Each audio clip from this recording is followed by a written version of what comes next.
tidak ditangkap, ya semuanya kehendakmu ya Bapa, ya bersujud dia. Cawan ini biarlah berlalu semua terjadi atas kehendakmu. Tiba-tiba sudah disalib, Allahku, mengapa kau tinggal? Hilang imannya kepada Tuhan gitu. Ragu dia sama Tuhan gitu. Kau tinggalkan aku ternyata Tuhan. Kayak gitu nabi-nabi. Itu nggak layak jadi nabi kalau gitu. Jadi RT aja nggak layak tuh. Maka orang yang digantung di tiang salib, fake, bukan Nabi Isa Al-Masih putra Maryam. Mudah bagi Allah itu melakukan hal itu. Silakan Kak. Ya, untuk penjelasannya. Jadi penjelasannya cukup logis. Cuma saya kan mau untuk sini belajar dulu, semuanya dipelajarin. Jadi banyak ajarin dan nggak usah khawatir kalau kita belajar terus imam berpindah ya kita biasa aja menerima. Tapi sebenarnya kalau saya punya pemikiran kayak gini ini ya, kalau saya orang dari kita terbanyak. Kak suaranya hilang-hilang Kak. Beneran nggak? Kalau nih misalnya Kristen itu dianggap ayatnya banyak yang bertentangan. Nah ibarat kita misalnya memilih mana yang benar sampai mempelajari Al-Quran, nah kita juga harus mendapatkan Al-Quran itu bebas dari kesalahan. Kalau dua-duanya sama-sama titik celah, untuk apa kita berpindah? Sama aja toh. Betul. Nah, betul, saya tantang Anda. Itu tadi jangan ditanya. 5. Saya belum selesai nanya. Nah, dalam penyebutan Yesus itu Uni kan diganti orang lain. Tapi kenapa sumber-sumber non-Kristen dan non-Islam, sumber-sumber yang netral itu mencatatkan sejarah Isa atau Yesus itu disalib ya? Apakah orang Italia pada saat itu bodoh apa gimana? Oke. Bukan, ini saya jawab ya. Saya tadi sudah jelaskan di awal, tapi nggak apa-apa saya ulangi. Bukan orang itu bodoh, Kak. Kakak tahu tidak? Kakak perhatikan baik-baik. Ketika Yesus dibawa ke Pontius Pilatus, ada tidak terdapat kesalahan dalam diri Yesus?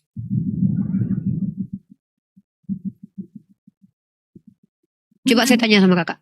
Kalau yang nggak, kakak kan tahu. Kita kalau bicara tentang tradisi zaman dahulu, kalau kita lihat tradisi zaman dahulu, hukuman itu diberlakukan kepada orang yang salah atau kepada orang yang tidak salah, Kak. Karena gini, kalau kita pakai zona politik nih, Kak ya, kalau seandainya Romawi melakukan kesalahan pada waktu itu, Kak, maka itu menciderai kekuasaan Romawi sebagai penjajah.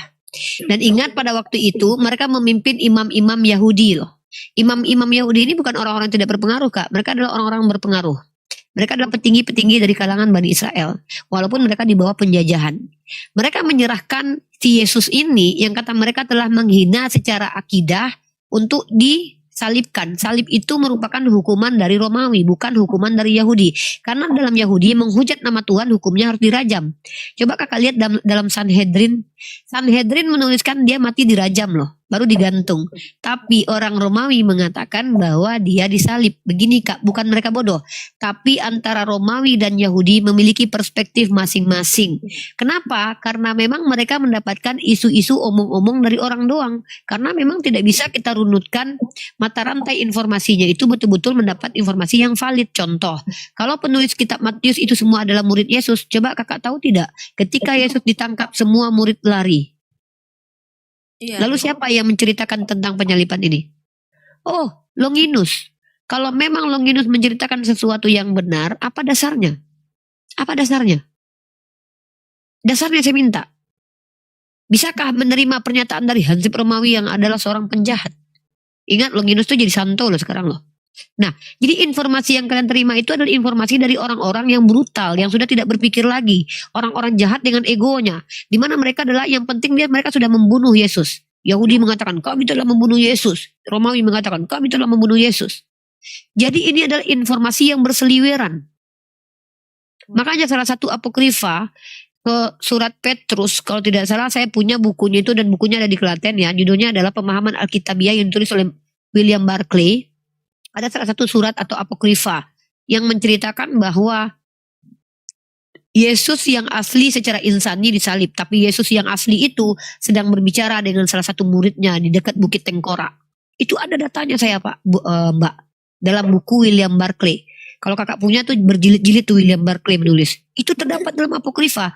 Nah, kalian kan percaya kanon kitab ini. Bahwa kitab ini yang benar adalah ini, yang lain tidak benar karena tidak mendukung teologi kalian. Sementara informasinya berseliweran. Banyak. Jadi bukan mereka bodoh, tidak. Tapi kalian mendapatkan informasi dari orang-orang yang bahkan tidak jelas. Informasi yang tidak bisa dipertanggungjawabkan. Apakah informasinya memang seperti itu? Itu belum pasti. Nah, Flavius Josephus sebagai seorang sejarawan menuliskan bahwa memang si Yesus mati. Kenapa? Karena dia orang Yahudi. Semua Yahudi percaya nabi palsu itu mati. Dirajam tapi bukan disalib. Nah, masalahnya kenapa dalam Bible ditulis disalib? Kan ada beda antara sejarahnya orang Yahudi dengan Bible aja udah beda tuh. Maka inilah saya katakan ada berseliweran tentang Yesus ini. Maka ketika sudah banyak cerita tentang Yesus, Tuhan yang sesungguhnya, Tuhan yang benar-benar Tuhan itu tidak mungkin membiarkan manusia bergoncang satu sama lain di dalam sesuatu yang tidak jelas.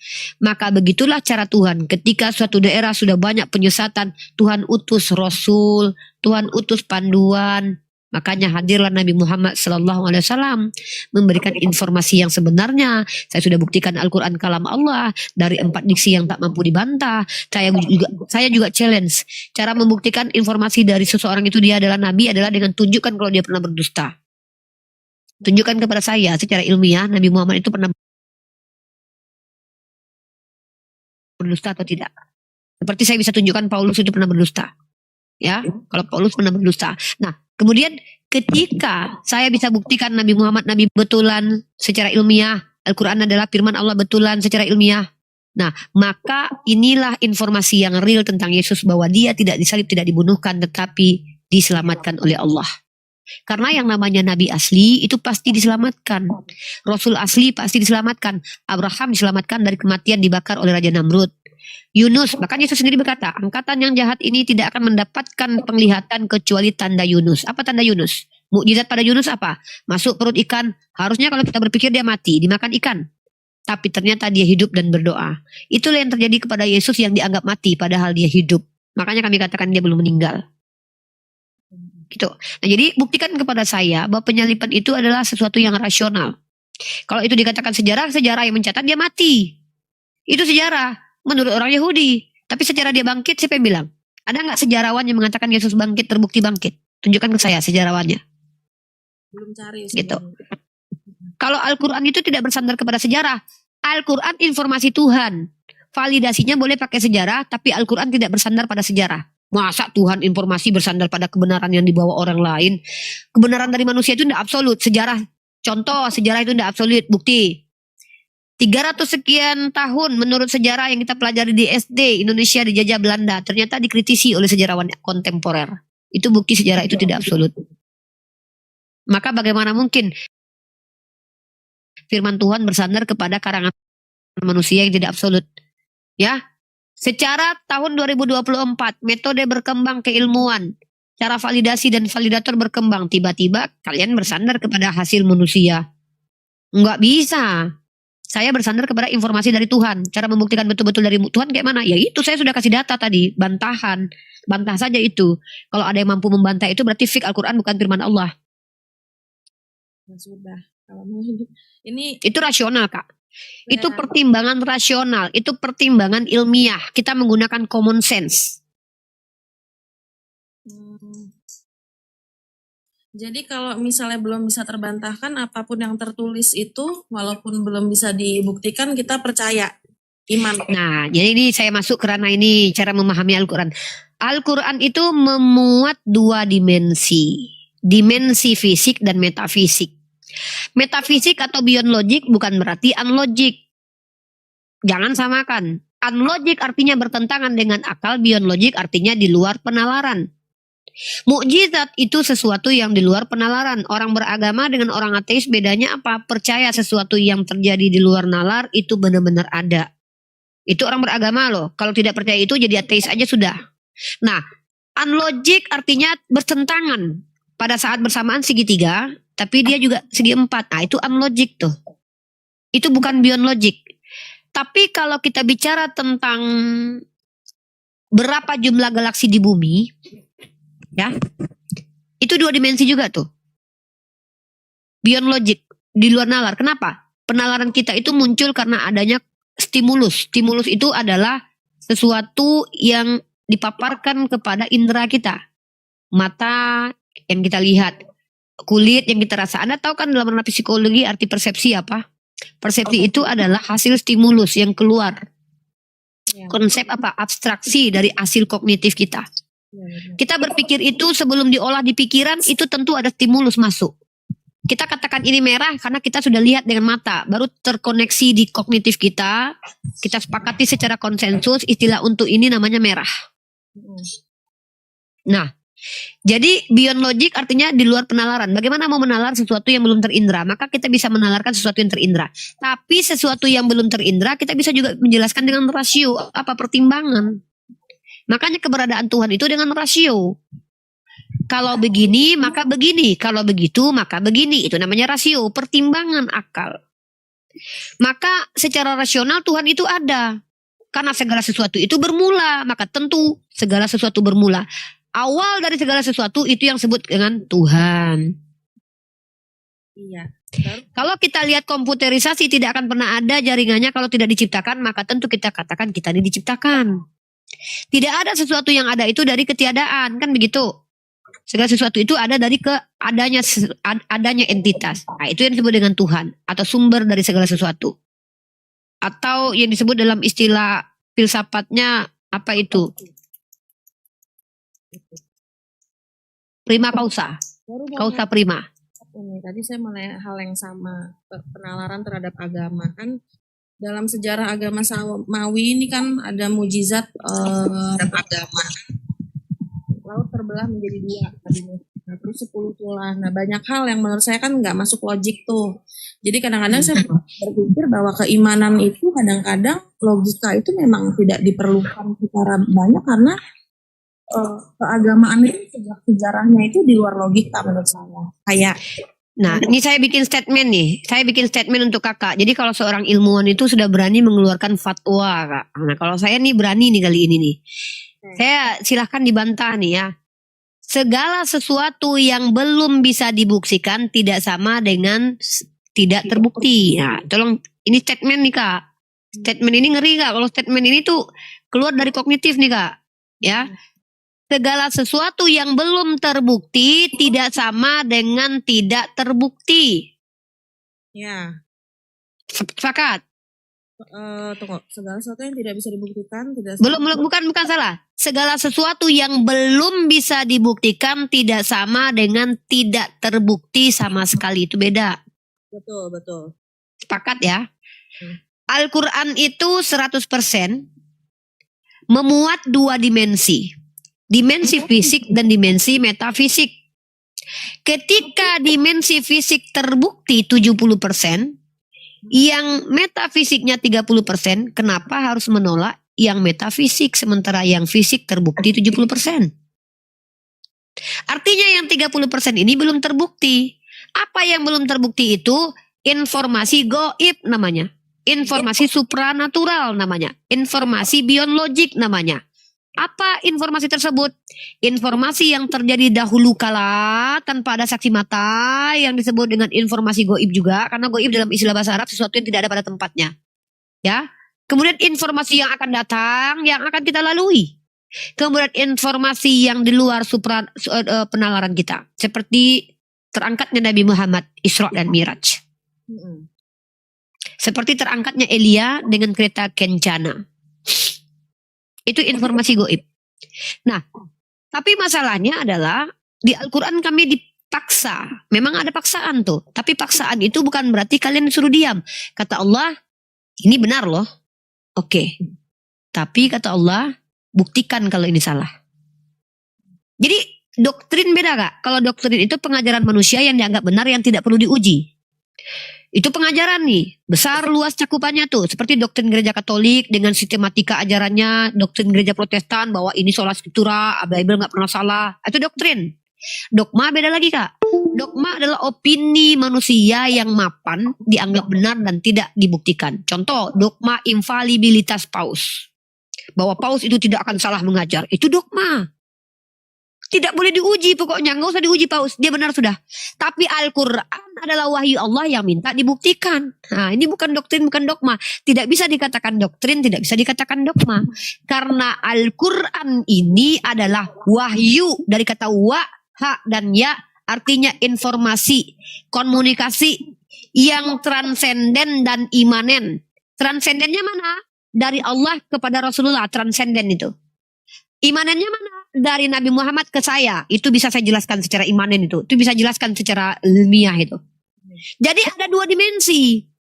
Satu dimensi fisik dari Nabi Muhammad ke saya. Yang kedua dimensi metafisik dari Allah kepada Nabi Muhammad. Dari Allah diberikan kepada malaikat Gabriel atau Jibril. Dari malaikat Jibril disampaikan kepada Muhammad ibnu Abdullah. Dari Muhammad disampaikan kepada sahabat, dari sahabat disampaikan pada tabi'in, dari tabi'in ke tabi'ut tabi'in, tabi'ut ke tabi'ut tabi'in, sampai ke ulama, sampai ke saya. Di Al-Quran. Jadi ada dua dimensi, Kak. Makanya dia disebut dengan kitab suci. Kalau dia tidak memiliki dimensi metafisik, ya itu namanya karangan lepas jurnal manusia. Jadi alasan Al-Quran dikatakan kitab suci adalah memuat dua dimensi. Dan itu dari Tuhan. Informasi dari Tuhan yang tidak bercampur dengan pendapat perkataan manusia. Dan dia terjaga kesuciannya. Tidak terdistorsi, tidak terselewengkan. Dan dia tak terbantahkan klaimnya dan ilmiahnya bisa dibuktikan. Tapi beyond logiknya nanti dibuktikan ketika kita bertemu dengan apa yang dijanjikan. Apa itu? Nanti di yaumil hisab kita jumpa. Itu non fisik, metafisik. Yang belum bisa dibuktikan ya Uni ya. Oh iya dong. Karena ada yang dijanjikan. Apa yang dijanjikan? Surga neraka. Bisa saya membuktikan secara empiris surga dan neraka? Enggak bisa. Karena surga dan neraka adalah janji Tuhan. Tapi bisa enggak saya jelaskan secara ilmiah surga dan neraka ada? Saya bisa jelaskan. Surga dan neraka adalah, itu kan bahasa Sanskerta itu, bukan bahasa Al-Quran. Al-Quran itu menggunakan kata jannah. Jannah artinya kebun. Kalau kita bicara tentang kebun, saya tanya deh, siapa sih manusia yang tidak ingin punya kebun di dunia ini, yang semua tumbuhan itu ada, dan ada tempat berteduh yang lagi nikmat, ada air mengalir di bawahnya. Saya tanya, siapa satu manusia menolak itu sebuah kenikmatan? Tunjuk tangan. Kalau Nabi Muhammad itu bukan dari Tuhan, kenapa dia bisa merepresentasikan kenikmatan yang luar biasa yang diidam-idamkan semua manusia? Anda tanya ke orang-orang di Eropa sana yang punya uang banyak, apa yang mereka butuhkan? Apakah mereka tidak membutuhkan satu villa di tempat yang indah, ditumbuh-tumbuhi tumbuh-tumbuhan dengan mengalir air di bawahnya? Tunjuk sama saya ada manusia yang tidak mau itu. Itu kenikmatan yang paling tinggi yang diterima secara ini. Karena Allah sudah katakan, Zuyyina lin-nasi hubbu syahawati minan nisa wal banina wal qanatiri minal, dan apa selanjutnya itu. Allah katakan, Allah yang membuat manusia itu kecenderungannya kepada siapa? Kepada istrinya, kesenangannya, kepada anak-anaknya, kepada harta bendanya, keretanya. Maka jannah yang Allah janjikan itu adalah ada istri, pasangan-pasanganmu yang lagi indah, yang bisa kau nikmati, anak-anakmu berkumpul bersamamu, dan kemudian harta benda yang melimpah yang kau nikmati. Ini surga yang dijanjikan. Nalar. Karena setiap manusia menginginkan hal itu. Makanya istilahnya jannah. Apa itu? Kebun. Di mana di dalam itu semua kenikmatan ada di situ. Jadi ini make sense tidak? Make sense penjelasan surga. Tapi bisa nggak saya tunjukkan surga? Ya memang nggak bisa. Menjelaskan surga bisa? Bisa. Neraka sekarang kita jelaskan. Neraka adalah tempat dihukumnya manusia, tempat yang manusia akan merintih, menyesal, tidak akan pernah menerima itu menjadi tempat nikmat. Mari kita bahas. Ada orang mengistilahkan bahwa rumahku nerakaku, rumahku surgaku. Di mana ketika ada rumah yang isinya malapetaka, cacian, hujatan, kemarahan, kebencian, itu neraka. Maka ternyata tidak ada satupun manusia yang mau tinggal di tempat yang panas, dibakar, disiksa, melihat penyesalan-penyesalannya, tidak ada satupun. Itulah representasi surga dan neraka. Jelas, secara ilmiah bisa saya jelaskan konsekuensi dua itu. Tapi saya belum bisa tunjukkan itu nanti. Karena memang Allah katakan, belum ada yang pernah melihat surga, belum ada yang pernah melihat neraka. Tapi bayangannya sudah ada yang membayangkan. Siapa itu yang membayangkan? Tanya sama orang-orang kaya itu. Mau nggak mereka? Saya nanti kalau sudah tua, uang sudah banyak, saya mau bikin rumah di pegunungan, di villa, ada kebunnya, ada air mengalir di bawahnya. Istri saya cantik, sehat, bugar, anak-anak berkumpul, menikmati dunia. Tanya perempuan, maunya apa? Menikmati perhiasan, dihargai sebagai wanita, menggunakan pakaian cantik, bersosialita dengan saudari-saudarinya yang perempuan lainnya. Inilah surga. Bisa dijelaskan secara logika dan juga naluri manusia. Nah, itu. Jadi kalau Al-Quran 100%, 70% telah terbukti, dibuktikan secara ilmiah yang fisiknya, kenapa menolak yang metafisik?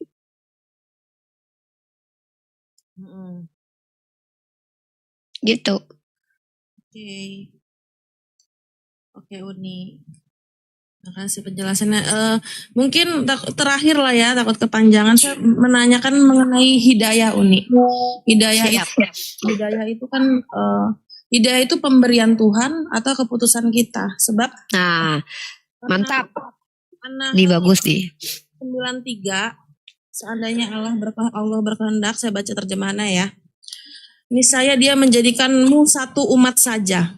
Akan tetapi dia menyesatkan yang siapa dia kehendaki dan menunjuk siapa ia kehendaki.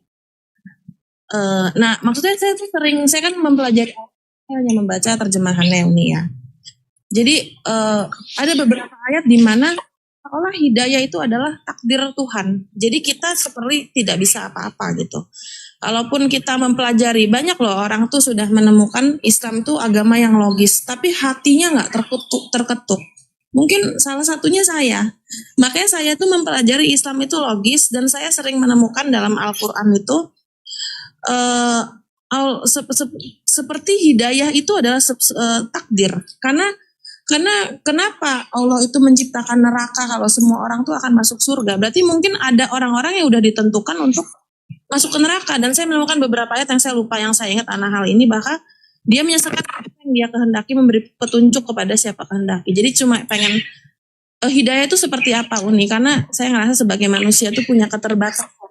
Gitu, terima kasih. Mantap. Masya Allah, ini pertanyaan luar biasa, pertanyaan berkualitas, di mana pertanyaan ini menggali pengetahuan saya dan pembelajaran saya. Jadi gini, ada istilah qada dan qadar. Menurut keterangan dari Ustadz Muhammad Nuruddin di podcast beliau menjelaskan ada perbedaan antara qada dan qadar.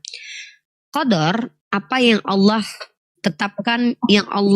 tetapkan berdasarkan pengetahuan Tuhan. Contohnya gini, Anda besok mau makan capcay, itu Tuhan sudah tahu sebelum Anda makan capcay. Paham ya? Jadi ketetapan Anda bahwa besok Anda makan capcay itu adalah ketetapan yang mana Anda pilih dari keinginan Anda yang sudah Allah ketahui. Kodoknya adalah ketika Anda makan capcay itu kodok terjadi.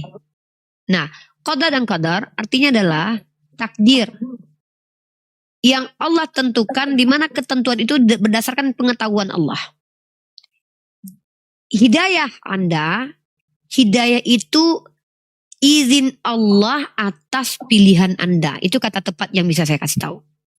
Dalilnya mana? Allah tidak akan merubah suatu kaum sebelum kaum itu merubah dirinya sendiri. Jadi memang kehendak Allah.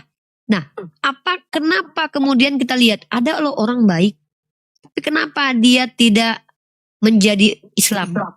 Dia baik banget loh, Mahatma Gandhi contohnya, bahkan mendapatkan Piala Nobel. Terlihat baik belum tentu baik, terlihat baik belum tentu benar, terlihat benar belum tentu benar. Yang tahu adalah Allah. Kenapa? Karena dalam istilah Islam, semua amal perbuatan itu diikat dengan niat. Contoh, kalau tidak diikat dengan niat, maka orang yang terlihat baik semua akan masuk surga. Mbak Im Wong itu terlihat baik. Ketika dia bersedekah 5 miliar, dia terlihat baik. Apakah dia dapat pahala? Mari kita uji dulu. Yang tahu niatnya berbagi itu, apakah untuk karena empatinya melihat orang susah, atau karena ia ingin membuat podcast supaya banyak yang mensubscribe YouTube dia untuk uang, atau ingin terlihat hebat di depan orang? Siapa yang tahu itu? Ada manusia satupun yang tahu? Enggak. Makanya izin Allah dia dapat hidayah atau tidak. Jadi yang tahu itu cuma Allah. Makanya kehendak Allah ketika dia dapat hidayah atau tidak. Jadi ketika ada orang Kristen terlihat belajar Al-Quran, pertanyaannya dia belajar untuk apa? Apakah betul-betul mencari hidayah atau hanya untuk mencari pembenaran? Niat di dalam hati, motivasi, keinginan. Jadi makanya istilah di dalam Al-Quran itu adalah istilah kafaroh. Artinya menutup diri. Artinya menolak. Orang yang menolak dan menutup diri mau dimasukkan. Ini kalau tertutup botolnya, air apapun dimasukkan nggak masuk. Makanya luruskan niat. Kalau niat untuk mencari kebenaran, apapun akan bisa mudah dicerna. Niat. Jadi Allah memberi hidayah kepada yang dikehendaki karena Allah yang tahu orang itu niatnya betul-betul karena Allah atau hanya karena ingin dilihat hebat oleh manusia. Itu kenapa tidak ada satupun umat Islam yang bisa memastikan dirinya masuk surga, karena yang memastikan dia masuk surga adalah Allah. Allah yang tahu layak atau tidak dia. Secara jasmani dia terlihat layak masuk surga. Bajunya gamis, jidatnya hitam. Ya, sedekahnya banyak. Niatnya ada yang tahu nggak? Yang tahu hanya Allah. Maka dalam Islam itu nanti di akhirat ada orang yang hafal Quran, dia lebih dulu masuk neraka. Padahal dia hafal Quran loh. Kenapa? Ternyata selama hidup tidak ada manusia yang bisa melihat bahwa Al-Quran tidak bermanfaat untuknya. Dia hafal Al-Quran. Ternyata Al-Quran itu tidak bermanfaat untuk dirinya sendiri dan tidak bermanfaat untuk umat. Maka dia orang pertama masuk neraka. Kemudian orang berilmu. Jadi kalau mata kita melihat Profesor Dr. Munim Syiri itu orang berilmu. Itu mata kita lihat. Tapi tahu tidak apa yang ada di dalam kalbunya. Maka yang ada di kalbunya itu yang hanya menjengkalnya bisa Allah sebagai Tuhan kita. Dan yang memberikan apresiasi dan hukuman hanya Allah. Itu pahala dan dosa. Itu kenapa pahala dan dosa tidak terlihat. Pahala tidak terlihat, tidak berbentuk, tidak bisa. Anda tidak bisa timbang berapa pahala orang. Dan Anda tidak bisa ukur berapa panjang dosa seseorang itu ya. Ini yang lain. Artinya niat, pahala, dosa, ruh itu hanya Allah yang tahu. Maka berdasarkan niat, berdasarkan pahala, berdasarkan dosa, tiga ini yang tak mampu dilihat manusia, yang hanya bisa dilihat Allah, inilah yang menjadi asbab orang itu ke surga atau ke neraka. Tapi tiga ini ada karena pilihannya sendiri. Makanya Nabi Muhammad mengatakan begini, umatku dijamin masuk surga kecuali bagi yang tidak mau. Artinya itu pilihan. Nah, contohnya gini deh. Allah sudah takdirkan Anda besok bukan meninggal lah. Anda besok misalkannya masuk ke dalam sebuah lubang. Ya. Tapi ketika Anda sebelum masuk lubang itu, ya, bukankah Anda sudah tahu kisi-kisi lubang seperti apa bentuknya? Jalan berlubang seperti ini, apakah Anda hati-hati atau tidak? Ada common sense. Allah sudah kasih common sense dulu tuh. Bahwa kalau jalan di sini nanti berlubang nih. Orang udah pernah jatuh di situ. Ketika Anda sudah diberi common sense, akal, hati nurani, perasa, indera, lalu Anda masuk ke dalam lubang, yang salah Tuhan atau Anda?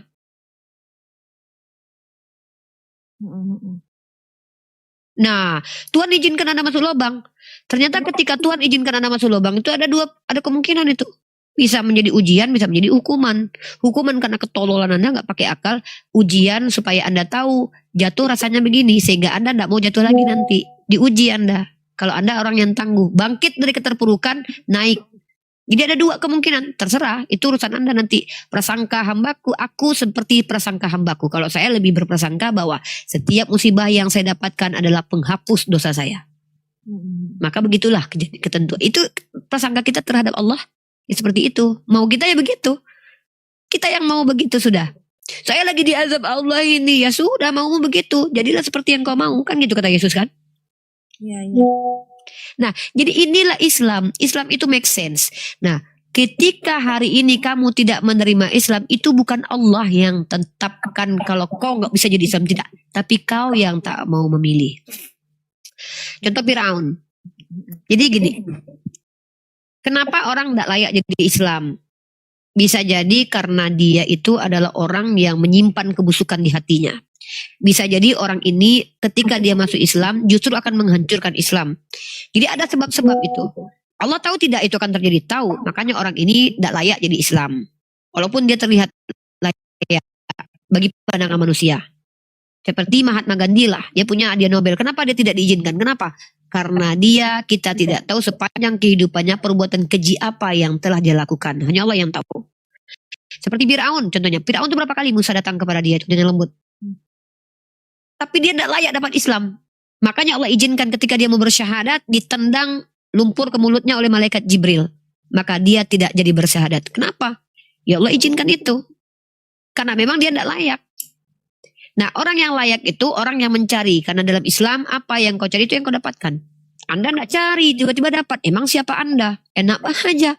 Tidaklah sama orang belajar dengan orang tidak belajar. Kalau pemahaman orang belajar sama dengan orang tidak belajar, seperti di Kristen, asal punya Roh Kudus, apa guna kita belajar? Saya sih rasanya sih mencari ya Uni ya. Saya kan membaca, saya cuma kemampuannya terbatas ya. Saya cuma membaca Al-Quran terjemahan sama. Nah jadi artinya nanti ke depannya saya akan mempelajari lagi ya Uni ya. Ya. Saya kasih Anda PR deh Kak. Saya kasih PR gini deh. Saya kasih PR dan sebuah pertanyaan yang silakan Anda jawab sendiri di rumah Anda. Ya. Coba saya tanya satu pertanyaan yang kalau Anda bisa jawab sekarang jawab. Apa alasan Islam tertolak di diri Anda? Jadi saya butuh alasannya aja.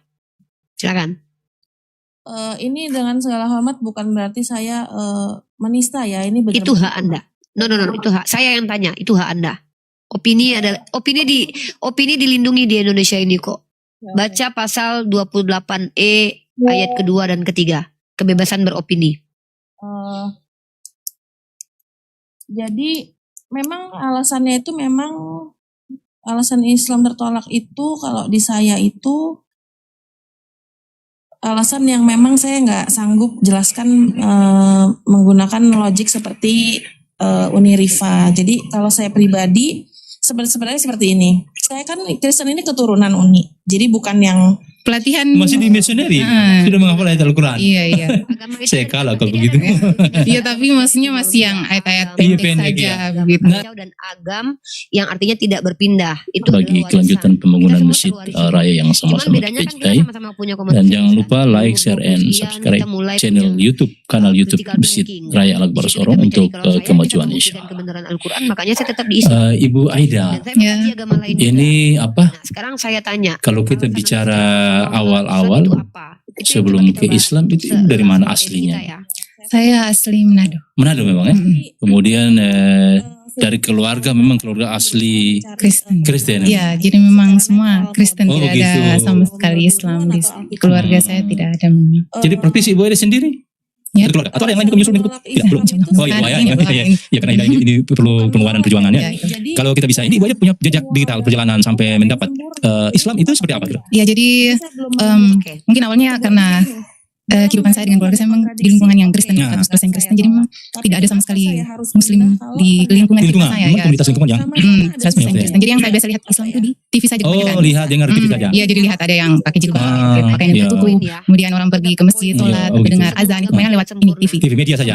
Nah sampai satu kali saya ikut misioneri. Itu di tahun berapa misioneri? Itu tahun 2014. 2014, saya sudah mulai itu bergabung di misioneri. Iya. Masih muda amat itu. Ya, masih waktu itu masih 18. Iya, masih pucuk-pucuk gitu. Iya, iya. Waktu tamat sekolah langsung ikut ini. Ikut misioneri. Misioneri waktu itu. Jadi saya ikut di kampus 1000 Missionary Movement Indonesia yang ada di Manado. Manado, oh begitu, bergabung itu. Ya, saya bergabung. Itu sistemnya memang pendidikan formal. Keinginan kita pribadi saja mau bergabung. Pelayanan atau Oh, begitu. Jadi waktu itu kan sebelumnya saya ketemu dengan kakak-kakak senior missionary. Iya. Jadi mereka cerita bagaimana pengalaman pelayanan. Jadi kayak saya tertarik untuk begitu. pelayanan. Lalu bentuk pelayanan itu di Manado saja atau gimana? Tidak, itu kita pelatihan di Manado kemudian disebar ke seluruh Indonesia. Jadi ada yang nanti teman-teman itu satu itu bisa dipincar. dipencar dari Jawa sampai Papua sini.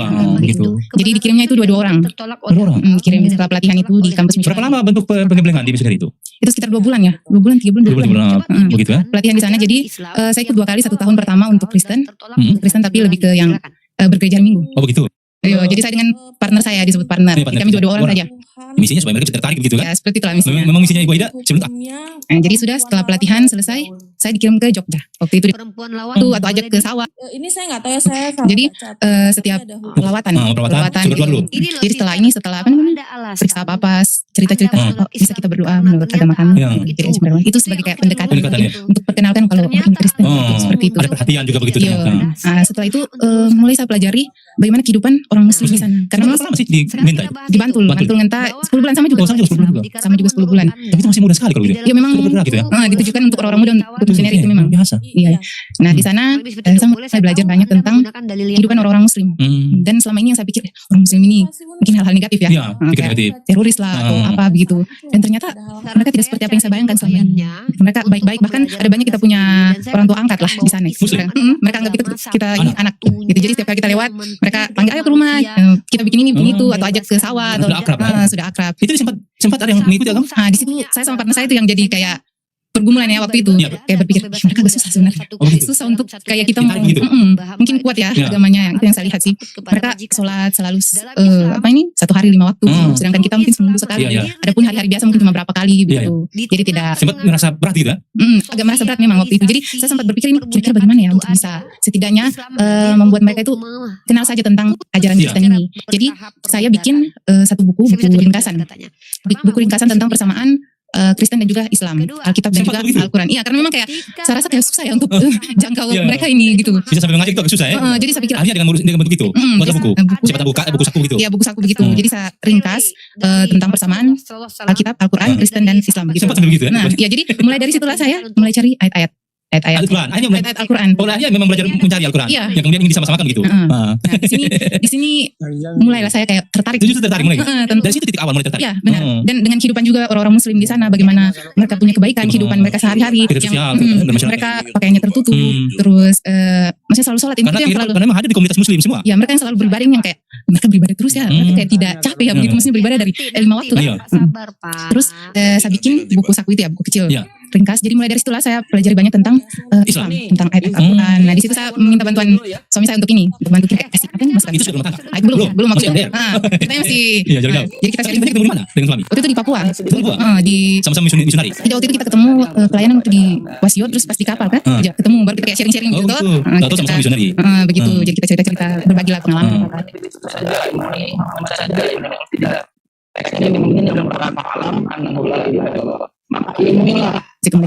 Nah, habis itu saya bikin buku ini, sharing dengan suami saya waktu itu. Tahun Di sini 14 ya? tidak, itu kan baru 14 yang 1 tahun Di Osho? ya, setelah 8 hari Kalah gitu. lahir dia disunat. Disunat, tuh. Dan bahkan di perjanjian lama itu nabi-nabi sebelumnya seperti Nabi Yakub Untuk anaknya dimurid. tidak. Nah, Itu kayak justru pergumulan itu. iya mulai kayak saya berpikir ini bagaimana ya, maksudnya apakah Islam ini adalah agama yang sebenarnya atau menjadi dia nggak mampu mensirkulasikan ilmu dan dilayani dengan baik oleh Bu Fernas dan sekedar diskusi yang baik. Dan kita berharap semoga Uni terus berkembang dan tetap istiqomah. Amin. Bu Fernas mendapatkan hidayah ya insya Allah ya. Amin. Saya harus undur diri Uni. Bu Fernas lanjut Kan terus ya. saya mendominasi ya. Siap, Maunya sama-sama. tadi kita Masya Allah, fitring luar biasa. ini. Masya Allah. Barakallahu fikum. Siap, siap. Assalamualaikum warahmatullahi wabarakatuh. Siap. Waalaikumsalam. Ayah anda Jerusalem izin. Dalam. Iya, silakan. Ya. Ya, Pak Bukan Turwan mendominasi sepertinya tapi membanjiri Uni. Membanjiri dengan ilmu. ya Pak Fairness, saran saya ya kalau kita membahas satu konteks perbudakan ini, Pak Suruan di mute dulu ya, sangat luar biasa berisik sekali di situ. Pak Suruan, aduh. Ya, jadi Kak Fairness, saran saya adalah kalau kakak membahas tentang perbudakan, kita angkat satu tema ya. Kita adakan komparasi sendiri ya. Komparasinya bukan menggunakan kedua agama saja, kita pakai sejarah ya Kak. Ada fakta-fakta yang data-datanya harus saya tunjukkan ke kakak tentang perbudakan. Kak, perbudakan itu baru dihentikan itu bukan di zaman awal sebelum Islam muncul Kak. Tapi sudah lama setelah Islam hadir. Ya, secara ini konstitusi oleh negara-negara loh. Tapi dari Islam sendiri sudah ada data-data dalil, ajaran-ajaran, contoh-contoh dari Nabi Muhammad untuk menghentikan perbudakan. Karena sesuai dengan perkembangan manusia secara kognitif, Kak, sesuatu yang sudah menjadi tabiat, sesuatu yang sudah menjadi sistem peradaban, itu kalau disuruh hentikan langsung itu akan tertolak mentah-mentah. Maka cara belajar dan mengajar Nabi Muhammad SAW dari Allah itu betul-betul sesuai dengan naluri manusia, di mana menghentikan sesuatu yang secara tradisi dianggap benar tapi sebenarnya salah secara agama, itu tidak mungkin langsung dihentikan begitu saja seperti minum khamar. Nggak langsung dihentikan begitu saja. Tapi pelan-pelan Nabi Muhammad sebagai pengajar diutus oleh Allah melalui bimbingan Allah mengajarkan untuk menghentikan pelan-pelan tentang perbudakan, step by step. Jadi Islam itu menghentikan perbudakan bukan dengan langsung turun aturan tidak boleh ada perbudakan, tidak, karena itu sistem yang sudah menjadi tradisi baik kalangan bangsa Romawi, Mesir kuno, Mesopotamia. Kalau tidak salah sebelum Taurat muncul itu ada namanya inskripsi hukum apa namanya yang Mesopotamia itu hukum pertama sebelum ada Torah, itu sudah ada perbudakan di situ. Artinya sudah menjadi sistem sosial yang berabad-abad dilakukan dan dibenarkan oleh sosial. Kakak tahu tidak arti penyelewengan itu? Perbuatan menyimpang, perbuatan yang dianggap tidak disepakati oleh sistem sosial pada waktu itu. Ya, teks Hammurabi. Dalam teks Hammurabi itu ada, kalau tidak salah, tentang perbudakan, bahwa itu adalah sesuatu yang dilegalkan sejak zaman Mesopotamia kuno. Teks Hammurabi ini adalah inskripsi tertua sebelum Torah. Nah, di Torah perbudakan juga divalidasi benar adanya, bahwa itu ada. Bahkan lebih keji sekali, perbudakan di dalam kitab imamat itu turun-temurun diwariskan loh.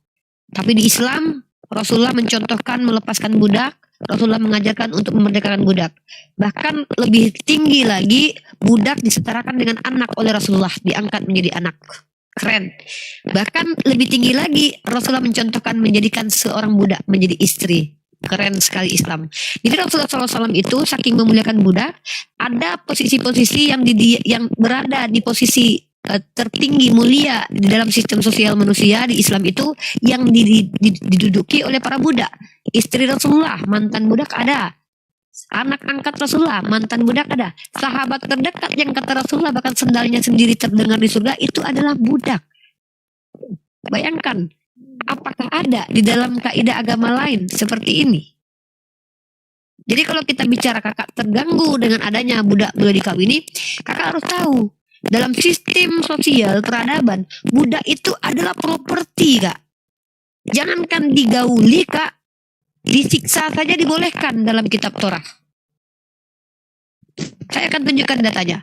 Kalau dipukul budak tidak meninggoy, dia tidak masalah. Tapi kalau dia meninggal 2 hari baru dihukum. Karena itu properti. Konsep Romawi, konsep Mesir kuno, konsep Mesopotamia mengenal perbudakan. Apakah bisa manusia dihadirkan langsung bilang tidak boleh budak? Mungkin nggak Rasulullah begitu? Tentu Allah tahu cara mendidik yang benar. Cara mendidik yang benar apa? Namanya manusia kalau sudah terbiasa dengan kebiasaan itu, tidak bisa langsung. Tapi diperlihatkan dulu konsekuensinya. Ini kalau begini budak diteruskan, ini gini nih. Makanya kemudian dihilangkan dengan cara adanya sistematik yang betul-betul bisa menyentuh hati dan rasio manusia. Caranya apa? Ini budak, lihat nih. Ternyata ada budak-budak yang berkualitas, yang betul-betul bermanfaat buat peradaban. Siapa? Bilal bin Rabah. Ketika Bilal bin Rabah dimerdekakan, ternyata dia menjadi orang yang sangat-sangat luar biasa di sisi Rasulullah. Artinya ternyata budak tidak serendah itu. Tapi kita lihat sejarah Amerika, Eropa, asal berkulit hitam saja budak. Kenapa? Karena Tuhan berkulit putih. Kenapa yang jahat-jahat diidentikan dengan warna hitam? Itu yang membuat kenapa Muhammad Ali itu pindah keyakinan ke Islam. Karena dia bertanya, kenapa Tuhan itu harus berkulit putih?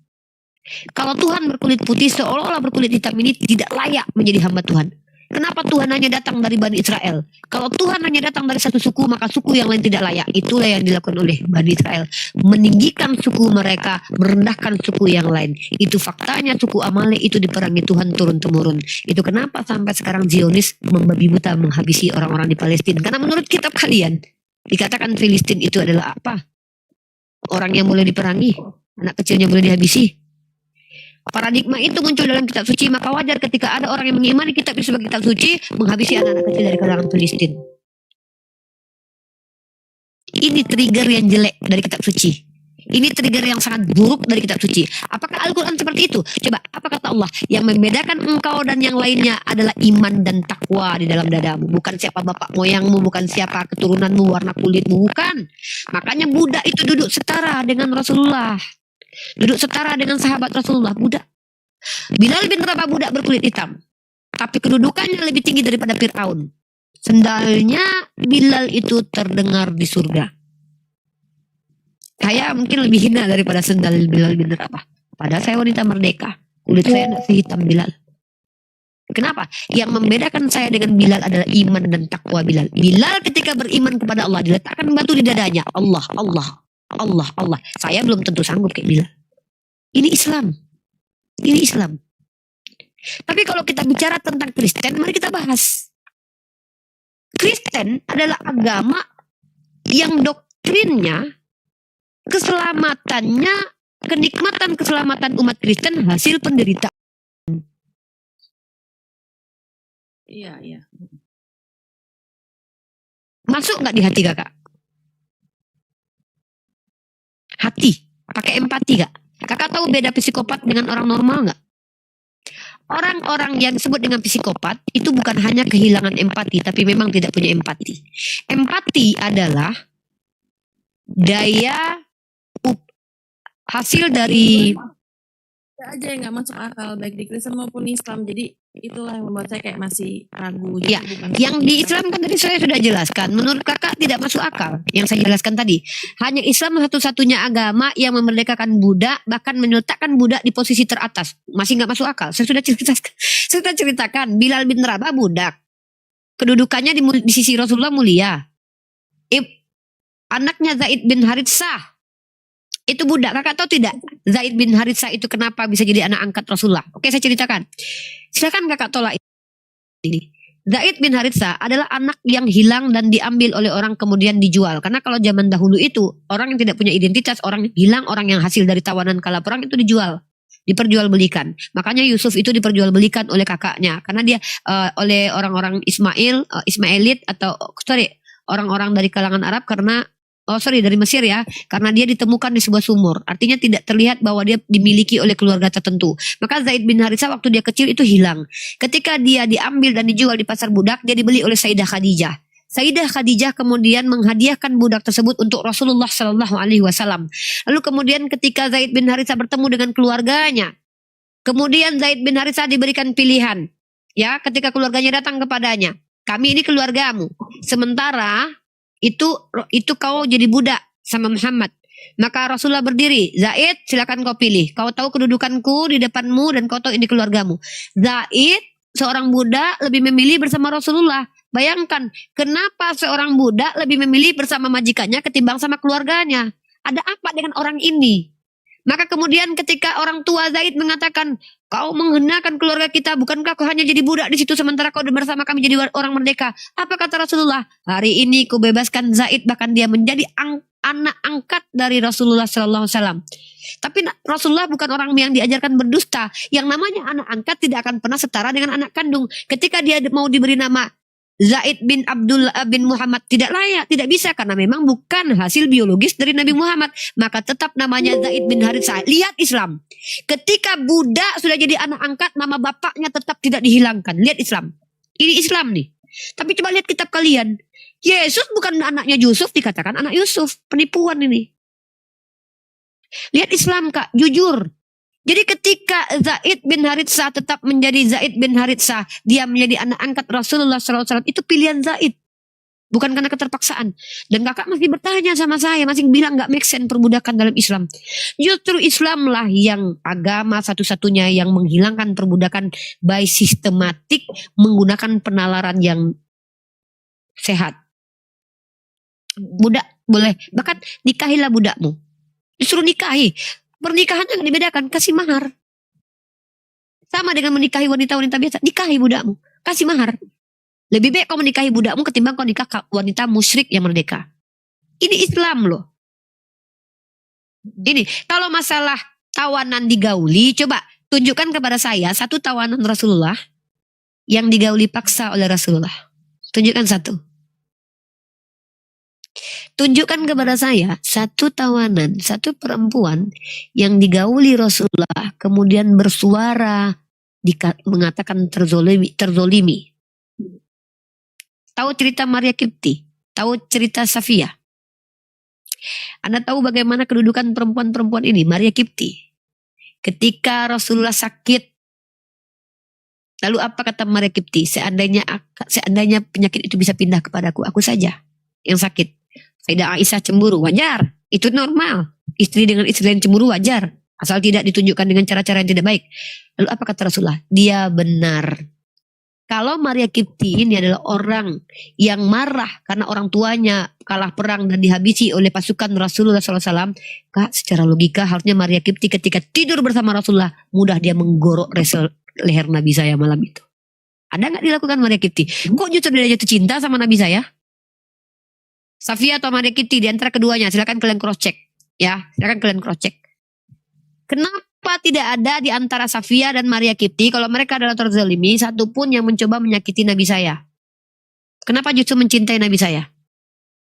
Kenapa mereka mencintai Nabi saya? Ada apa dengan laki-laki ini? Kalau memang laki-laki ini adalah orang bejat seperti yang dituduhkan oleh umat Kristen, kenapa tidak ada satupun istrinya yang mengadu, mengaku, berkoar, bersuara bahwa ini laki-laki tak layak dikatakan laki-laki mulia? Satu saja istrinya yang mengeluh. Satu saja. Kenapa sahabatnya bahkan rela mengorbankan nyawanya untuk dia?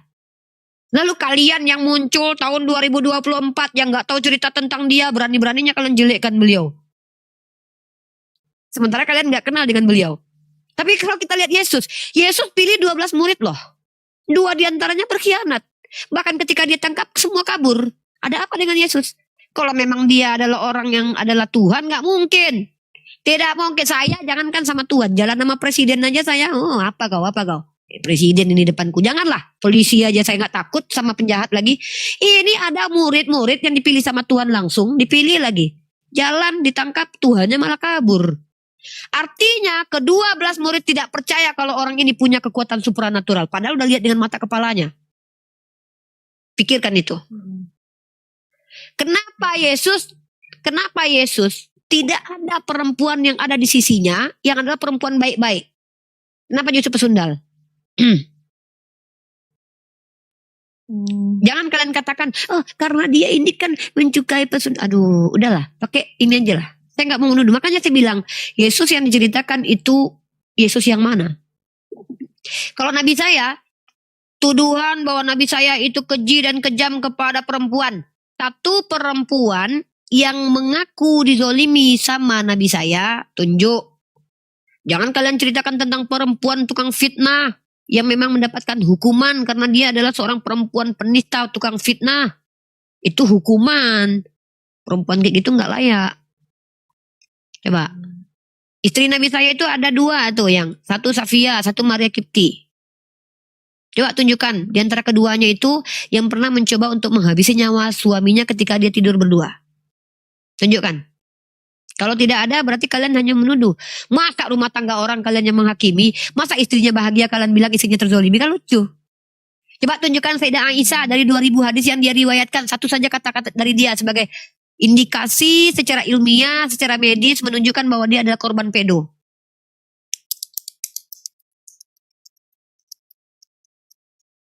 Kalau nggak ada nggak usah banyak bacot. Gitu cara hidup. Nah jadi gitu kakak ya. Jadi alasan Anda masuk ke dalam Islam itu, lisan Anda boleh berkata. Kalau Anda bilang saya tidak sepakat dengan ini. Padahal hanya Allah yang tahu apa isi hati Anda. Hanya Allah dan Anda yang tahu apa alasan Anda tidak masuk ke Islam. Padahal Anda sudah menerima kebenaran Islam dengan akal. Sudah menerima dengan hati nurani. Tapi hanya Allah dan Anda yang tahu. Dan itu renungkan sendiri. Jangan libatkan saya. Karena saya tidak berhak dilibatkan. Begitu. Islam itu pilihan kak. Iya. Ya, nanti akan lebih dipelajari lagi. Masih. Ya, silakan.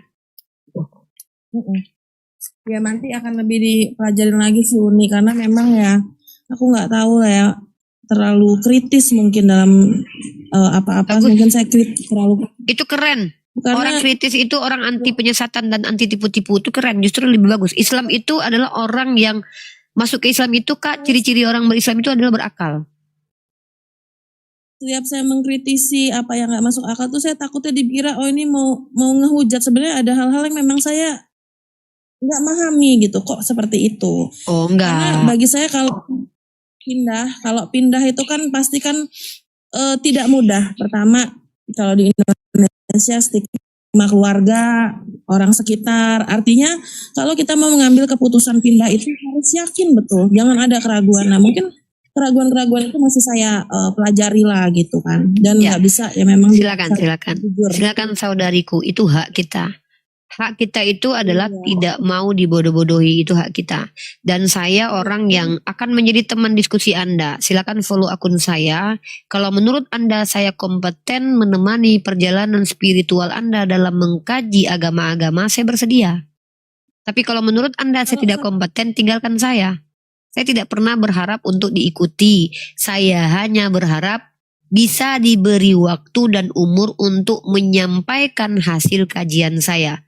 Masalah didengarkan atau tidak didengarkan itu bukan harapan saya. Itu adalah bonus. Nah, itu. Kalau menurut Anda saya kompeten menjadi sahabat untuk menemani perjalanan panjang Anda menemukan kebenaran, silakan follow akun saya. Kalau tidak, tinggalkan saya. Ini masih boleh nanya apa udah kebanyakan Uni sekali? Boleh, nggak apa-apa. Nggak masalah, 1001 pertanyaan untuk Anda, silakan. Selagi saya udah makan, paling nanti sekitar 2 jam lagi mungkin saya mau istirahat dan makan juga. Silakan Anda tanya.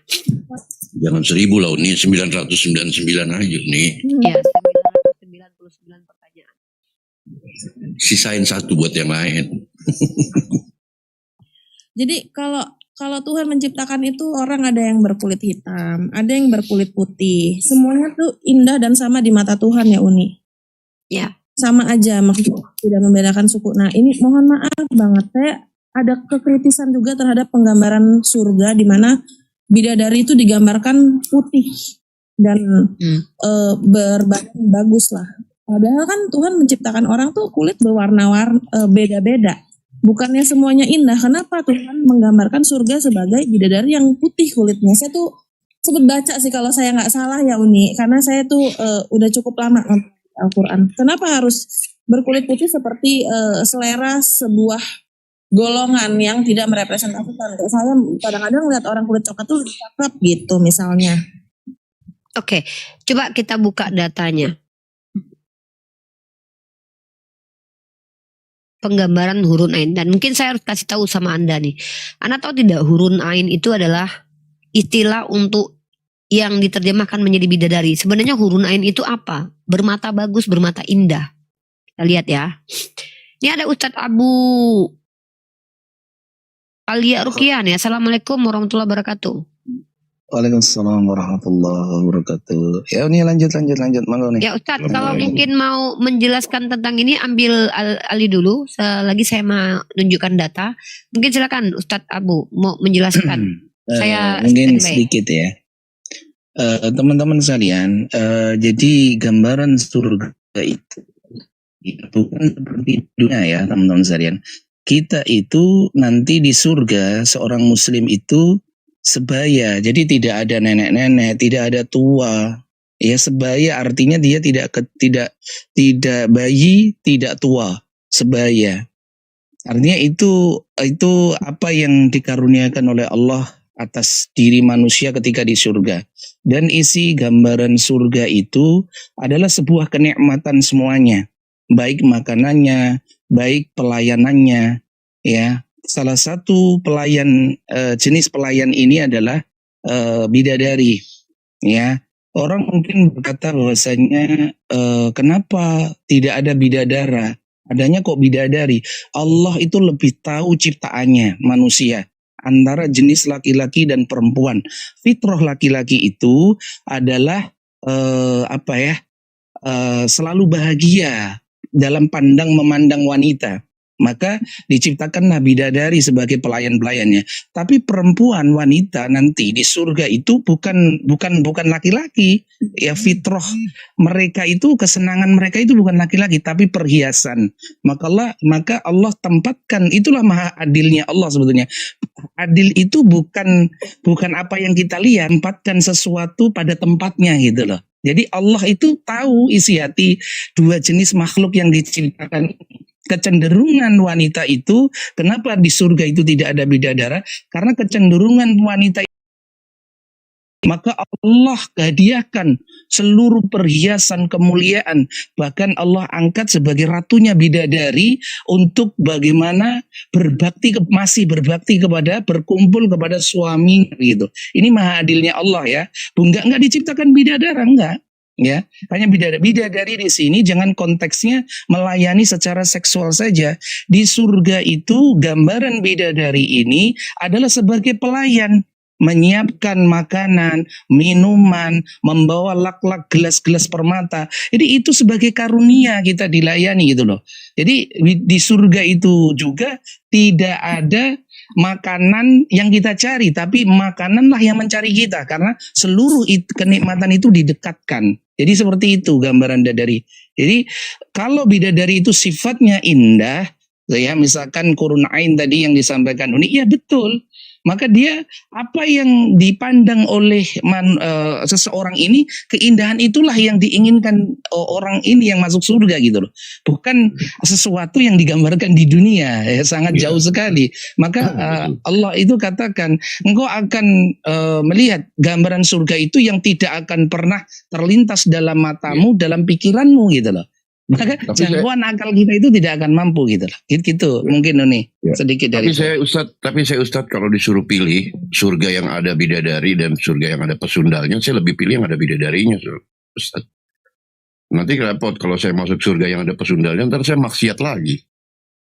Kita bahas tentang warna kulit ya. Ya, kita bahas tentang warna kulit. Teman-teman, saya akan tunjukkan beberapa ayat tentang bidadari. Nah, kata bidadari ini kalau teman-teman boleh perhatikan, itu hanya termuat dalam ayat-ayat Makkiyah. Ayat-ayat Makkiyah ini ayat apa? Ayat yang turunnya di Mekah. Kenapa pada saat itu ayat ini menggunakan diksi hurun ain menurut para ulama? Dikarenakan Rasulullah berbicara dengan suku Baduy. Suku Baduy ini adalah orang-orang Arab yang pada saat itu kecenderungannya adalah mereka, menurut mereka secara psikologi, keindahan itu seperti yang mereka bayangkan itu, ya, dengan mata yang indah. Padahal urun ain disebut sebenarnya diganti kemudian di dalam ayat-ayat Madaniyah kemudian adalah orang-orang yang disebut sebagai pasangan, azwajah, pasangan. Ya, itu harus dipahami hal itu, konteks ayat secara Madaniyah dan Makkiyah. Nah, terkait tentang warna kulit, saya mencari tahu tentang warna kulit. Itu ada di tafsir. Makanya saya minta tolong tunjukkan kepada saya ayat secara spesifik tentang bidadari. Kenapa saya katakan itu tafsir? Saya nggak tahu ya, kalau ada tolong tunjuk nanti. Kalau memang di hadis tunjukkan, mungkin saya yang masih terlalu minim ilmunya harus cari lagi. Bahwa dalam hadis riwayat pun disampaikan bahwa surga itu adalah kenikmatan yang belum pernah mata melihatnya, belum pernah telinga mendengarnya, dan belum pernah pula terbetik dalam kalbu manusia. Lalu dari mana ada orang bisa menentukan kulit dan itu? Tapi kalau ada yang bilang kecenderungan kesukaan kulit warna putih, itu memang kecenderungan manusia pada sebagian laki-laki kan. Menyenangi, bahkan bukan laki-laki aja, perempuan aja lebih suka kulitnya putih daripada hitam. Nah, kalau kita bicara pasal selera, siapa yang bisa membuktikan bahwa selera si A tidak terpenuhi, selera si B hanya terpenuhi? Ini kan makanya saya minta data. Bahwa yang dimaksud dengan bidadari itu adalah hanya berkulit putih, tidak ada yang berkulit coklat seperti saya manis begini. Siapa bilang? Tidak ada wanita-wanita berkulit manis seperti saya eksotik begini gitu. Kan begitu. Nah, apalagi yang disebut dengan azwaja, orang yang dinikmati adalah istri. Apa kulit saya langsung berubah jadi putih nanti ketika saya di hadapan Allah? Mana buktinya begitu? Siapa bilang nanti kulit saya berubah jadi putih seperti orang-orang Cindo itu ya kan? Bahwa kulit saya tidak se-eksotik ini. Siapa yang bilang? Apakah ada ayat yang mengatakan Unirifa nanti kalau seandainya jadi apa langsung berubah putih kulitnya? Ada nggak? Kulit saya ini eksotik loh. Ini kulit terindah di muka bumi loh. Orang putih pengen kayak saya loh. Orang hitam yang legam pengen kayak saya loh. Siapa yang bilang? Ada nggak yang bilang secara eksplisit bahwa nanti Uniriva atau orang-orang hitam Afrika itu yang manis-manis itu akan berubah jadi putih kulitnya? Coba. Saya nggak tahu nih dapat dari mana. Karena kalau ada orang yang merepresentasikan surga, itu tidak absolut kebenarannya. Karena Allah sudah katakan dalam riwayat hadis. Nabi Muhammad katakan, surga itu sesuatu yang belum pernah dilihat oleh manusia. Belum pernah didengar, belum pernah dirasakan.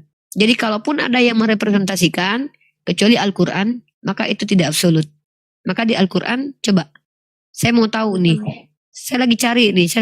Kalau memang ada kulit putih misalnya. Nah, di surat tafsir surat Ar-Rahman nih. Ya, tafsir surat ayat Ar-Rahman ya. 58. Nah, itu saya katakan. Ayat 58. Ya, jadi kalau ada pencerminan mereka terkait dengan mereka seperti permata dan berarti kalau tidak digambarkan kalau kita bicara indah ya kembali ke selera, Mbak. Karena kan surga itu untuk siapa yang memiliki selera itu. Contohnya gini, Kak. Nggak mungkin juga surga itu kalau seandainya selera saya adalah buah mangga, yang dihadirkan kepada saya buah pisang. Kan begitu. Ya kan? Jadi ketika ada laki-laki yang lebih suka dengan kulit eksotik, maka yang ditampilkan kepada dia putih. Kalau ada kan penggambarannya itu tafsir ya. Kenapa? Karena orang yang mentafsir itu kecenderungannya ya seperti itu. Jadi wajar, dan tafsir itu tidak boleh absolut. Kenapa? Karena ini mentafsir, bahkan kata Allah, takwil pun tidak absolut. Wa ma ya'lamu ta'wilahu ilallah. Yang bisa dilakukan para ulama memindahkan maknanya sesuai dengan makna yang pantas. Tapi kami telah diikat bahwa surga itu adalah sesuatu yang belum pernah dilihat, belum pernah dirasakan, dan belum pernah didatangi. Jadi kalau ada orang yang menceritakannya kecuali Rasulullah, itu tidak absolut. Gitu loh. Paham nggak? Jadi saya tidak mau su'ul adab kepada Nabi saya. Kalau Nabi saya tidak ceritakan, saya tidak mau sok tahu. Tapi kalau ulama mentafsir itu wajar. Kenapa? Ya karena tafsirannya itu dalam pandangan manusia ya indah itu kulitnya putih. Gitu kan? Tapi kalau tertulis dalam Al-Quran kulitnya putih, baru kita bahas ya. Berarti saya harus imani bahwa nanti semua manusia kulit putih. Loh kan Mbak nggak suka. Dari mana saya tahu selera orang? Ya kan? Dari mana saya tahu bahwa selera orang itu yang eksotik betul-betul eksotik? Contoh gini, Mbak suka kulit eksotik misalnya. Tapi kalau dikasih pilihan Mbak mau putih atau eksotik? Putih. Mungkin. Nah ya sudah. Jadi kadang gini Kak. Jadi kalau kita lihat ada orang seleranya kepada kulit yang hitam, ya karena kulitnya hitam. Dia mau gimana lagi? Ya kan dia, ini kan dirinya. Saya lebih cantik begini. Kenapa ada orang, cobalah kita pakai nalar ya. Kenapa ada orang mengatakan bahwa kulit hitam itu cantik? Jujur dengan hati nurani. Kalau kamu dikasih kulit hitam atau putih, kamu pilih mana? Jangan banyak bicara lah, jangan banyak. Kalau kamu dikasih pilihan oleh Allah, mau hadir pakai kulit hitam atau kulit putih, jangan banyak bicara lah. Semua perempuan kumpulkan di hadapan saya. Mana yang dipilihnya? Anda pribadi pilih mana? Mau kulit hitam atau putih? Kalau saya pribadi putih. Sih. Jadi kenapa kita melihat ada orang yang kulit hitam itu indah? Karena kita terpengaruhi oleh perasaan. Gak mungkin kita bilang jelek kok kulit hitam. Gak mungkin.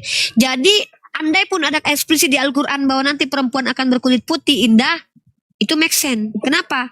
Kalau ada pilihan kalian dilahirkan kembali, mau lahir di Afrika atau lahir di Korea Selatan, kalian kulit hitam atau kulit putih, udahlah nggak usah banyak cerita. Kita nggak mau rasis di sini. Tapi faktanya memang itu tafsir, ya kan? Tapi tafsir itu diikat. Dengan apa ikatannya? Hadis riwayat Imam Bukhari nomor 3244, Muslim 2824, Al-Humaydi dalam Al-Musnad 1133, At-Tirmidzi dalam As-Sunan 3197, Abu Ya'la Al-Musili dalam Al-Musnad 6276, dan Ibnu Hibban nomor 369. Berapa tuh yang meriwayatkan? Banyak. Apa katanya? Rasulullah SAW bersabda, Allah Azza wa Jalla berfirman, aku telah menyediakan bagi hamba-hambaku yang soleh kenikmatan yang belum pernah mata melihatnya, belum pernah telinga mendengarnya, dan belum pernah pula terbetik dalam kalbu. Tapi dalam surah Al-Waqiah Allah gambarkan. Itu cuma penggambaran saja. Kenapa? Karena supaya manusia bisa menerima ada kenikmatan. Jadi gitu loh.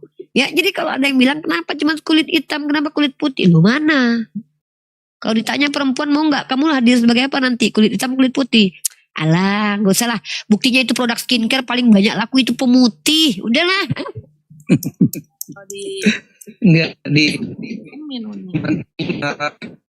Dijelaskan ini ada Abu Alia tafsir Zubadut ya. Oh ya, Jadi ini ada ini sinyal saya ini. Jadi ada tafsir ya dari surat Ar-Rahman itu warna kulit mereka itu kemerah-merahan. Jadi sawo matang malah di sini ya keindahannya ya. Digambarkan sebagai yakut permata ya seperti permata kemerah-merahan itu. Ini tafsir ya. Jadi tidak mutlak ya terkait dengan putih ya, atau apapun tidak mutlak, artinya penggambarannya seperti permata dan mutiara yakut indah.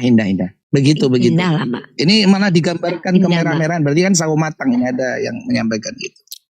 Tapi gampang lah Mbak. Mbak kalau mau kulit hitam nanti kalau Mbak udah jadi Islam nanti minta aja sama Allah, ya Allah. Jadikan kulit saya hitam lah ya Allah. Bisa itu. Request aja lah di surga. Tapi anyway, jangan cerita soal surga lah. Di dunia aja Tuhannya aja beda-beda. Ada yang di Afrika hitam, yang di Cina sipit, coba. Kalau Bang Jeru, kalau Mbak Fairness ini sudah skeptis dengan Mbak. Jadi kalau jadi kalau kita bicara gini Mbak, jangankan di surga Mbak. Sekarang saja Mbak bisa kok.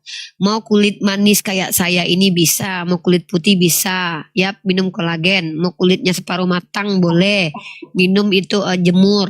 Jadi apalagi bukan hal yang sulit bagi Allah Mbak. Kalau Mbak ingin punya kulit hitam di surga, request aja sama Allah nanti. Di dunia aja Mbak berdoa dikabulin Allah, masa di surga enggak? Kan gitu. Jadi itu perkara yang sangat-sangat, kalau saya sih lebih memikirkan kenapa kita tidak mempersiapkan kehidupan untuk nanti di akhirat ketimbang memikirkan apa yang akan kita dapatkan di akhirat gitu. Uni boleh tanya Uni? Silakan Bang Jeru. Ya singkat saja karena sering sekali saya buat narasi ini, mohon bimbingannya. Saya lebih nyaman pada saat saya bernarasi menggunakan diksi prinsip untuk tauhid. Saya menghindari kata konsep karena saya pribadi berpikir kalau tauhid menurut saya pribadi ya, kalau tauhid itu saya katakan konsep berarti hasil dari buah pemikiran manusia, gitu loh. Sedangkan ya, prinsip menurut saya directly langsung datang dari Sang Maha Sumber yang tidak ada missing linknya, tidak ada mata rantai yang terputus untuk dibedah-bedah gitu loh. Absolut. Kalau saya lebih mikir kalau saya tidak masalah dengan penggunaan bahwa tauhid itu konsep dan juga prinsip. Kenapa saya tidak bermasalah dengan itu?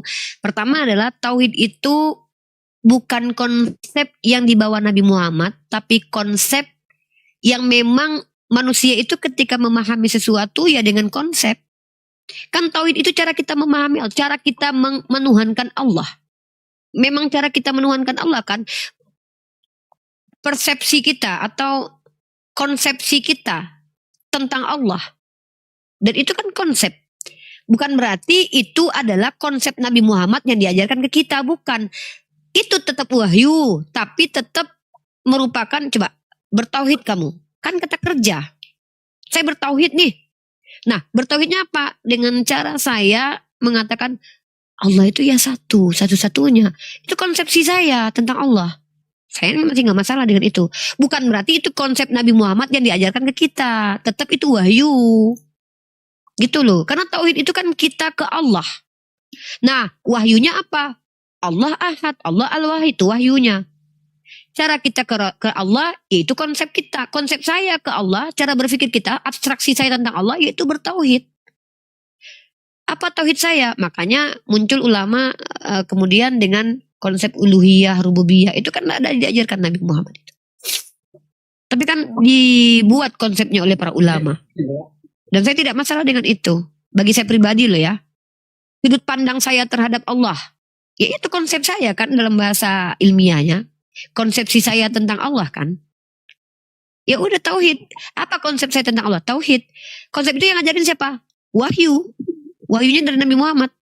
Apakah sama tauhidnya Nabi Muhammad dengan saya?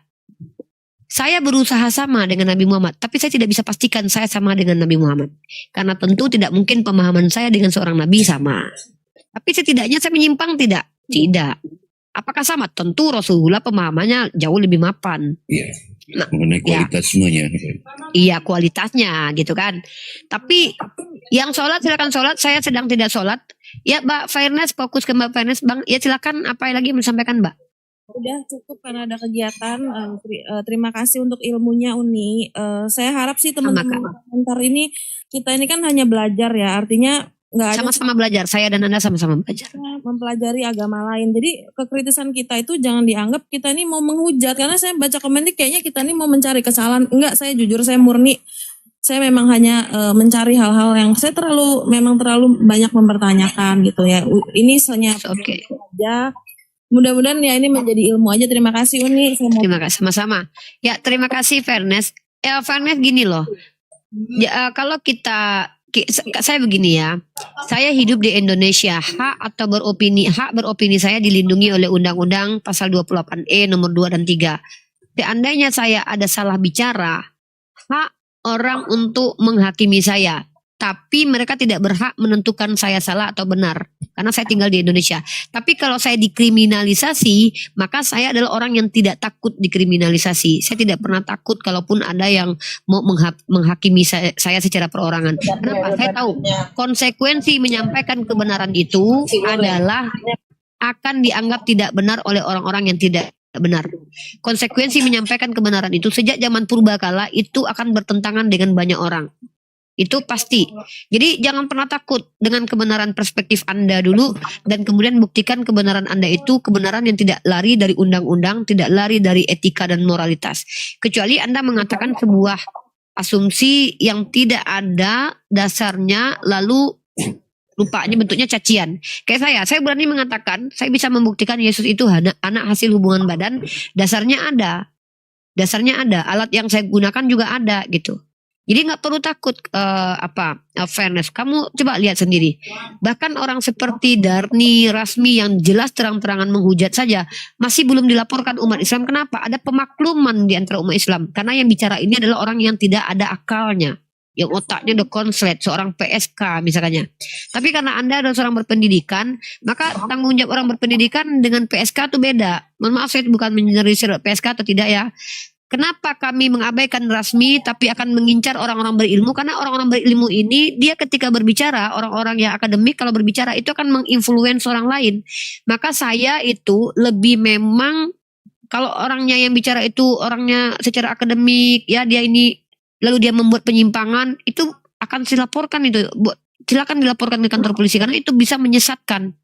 Nah, tapi kalau saya dikatakan menyesatkan dan menghujat, silahkan laporkan. Siapapun boleh melaporkan. Bahkan saya sudah bilang nih, kalian kalau kekurangan bukti, itu YouTube saya itu Rifa MOW Mesia X Unirifa melivekan diskusi saya. Bahkan kalau saya tidak livekan, rata-rata orang melivekan diskusi saya. Kalian cari saja lah Unirifa. Silakan kalian ambil full videonya, jangan potong-potong ya. Bawa ke kantor polisi. Saya tidak pernah takut karena saya adalah seorang yang tidak mau dibodoh-bodohi. Itu hak saya. Dan saya punya undang-undang yang saya pegang, kebebasan beropini. Gitu loh. Dan saya tidak masalah dengan itu. Oh, kalau seandainya saya sudah ada di rule yang benar lalu saya dikriminalisasi, lalu saya dihajar, dihakimi, dibunuh, ya itu berarti saya mati di dalam keadaan benar. Itu adalah cita-cita. Justru dalam Islam mati dalam keadaan itu mati yang dicita-citakan oleh umat Islam. Tapi kalau seandainya kita takut Mbak, dengan kebenaran yang kita sampaikan, takut menjadi pintar, kita kembali ke abad kegelapan. Kita enggak di abad kegelapan Mbak. Kita ada di zona yang demokrasi saat ini. Anda berhak meyakini apa yang Anda yakini. Saya berhak meyakini apa yang saya yakini. Tapi ketika kita mengeluarkan satu diksi kita itu buktikan dengan bukti-bukti.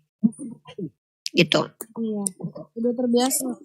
Kalau kita dari kecil kita nggak memahami, kita belajar kita baru paham. Jadi kayak ini Jericho. Jadi misalnya pernah nih waktu kecil dibilang di langit itu ada apa, orang tua nakutin anak, ternyata gede enggak. Jadi saya terbiasa sebenarnya kalau belajar tuh nggak perlu ada rasa ketakutan gitu, takut iman hilang, ya belajar biasa aja gitu. Dan ya sekedar saya mempelajari ilmu aja. Anda merdeka loh sister. Anda itu merdeka. Orang merdeka itu adalah orang yang tidak bisa dijajah apapun. Tidak ada keluarga saya bisa jajah saya. Tidak ada orang Kristen yang bisa jajah saya. Tidak ada pemikiran siapapun bisa jajah saya. Saya merdeka. Nggak usah takut sama Anda juga. Selagi dia bisa. Terus ya kenapa tidak? Anda adalah orang merdeka. Kenapa takut dengan kebenaran? Jadi ya iya kan misalnya kita sekolah, kita diisi sesuatu yang kita belum tahu. Ya terima aja. Masa kita mau marahin itu ilmuwan, nah itu kan pendapat dia. Tinggal kita memiliki nalar sendiri, kira-kira bisa nggak diinin ke kita gitu aja, biasa aja gitu. Ya. Makanya saya sarankan kepada Anda sebagai seorang yang merdeka, gunakan semua common sense yang Anda miliki, pakai alatnya, kemudian alat itu bukan cuma common sense. Ilmu pengetahuan adalah alat. Ilmu pengetahuan adalah alat. Dan ingat, prinsip ilmu itu apa? Universal. Diterima kebenarannya secara universal dan berhak dimiliki oleh siapapun. Emang ada di sini yang tidak boleh berilmu? Enak aja. Kita tinggal di Indonesia kok. Ya. Kalau saya kemudian dihakimi oleh orang-orang Kristen, saya tidak takut. Buktikan saja kalau saya menghujat. Dan nanti kita bertemu di persidangan. Saya punya hak kok. Saya dilaporkan, orang yang melaporkan berhak. Saya berhak untuk melakukan tindakan-tindakan apapun untuk menanggapi laporan. Saya itu. Jadi kalau ada yang merasa terjolimi dengan saya, lapor ke kantor polisi. Saya tidak takut, kenapa? Karena saya masih bisa membuktikan statement saya semuanya benar. Bukan masalah baik buruk loh. Benar dan salah. Iya, pokoknya lebih penting kita saling nggak saling baik lah sesama perbedaan umat beragama itu nggak terlalu menjadi soal. Kalau itu insya Allah Mbak, saya belum pernah melarang satupun orang ke gereja Mbak. Saya belum pernah melarang satupun orang yang baca kitab sucinya. Saya belum pernah melarang orang mau nyembah botol kecap, silakan, saya belum. Dan saya nggak ada urusan sama saya itu. Nggak ada urusan sama saya. Orang mau nyembah botol kecap itu nggak urusan saya. Siapapun boleh, silakan. Tapi ketika berbicara di publik bahwa kecap adalah Tuhan, berhadapan dengan saya. Terima kasih Uni ya. Saya ada janji jam 7. Makasih Uni. Sama-sama. Terima kasih. Sama-sama Kak Fairulnes. Semoga Allah berikan hidayah dan Anda dapat apa yang Anda cari. Anda tidak akan dapat apa yang Anda tidak cari ya. Oke, baik. Kita lanjut diskusi kita dengan siapa lagi? Cece. Silakan Cece. Cece silakan mau bertanya, mau menyampaikan, boleh?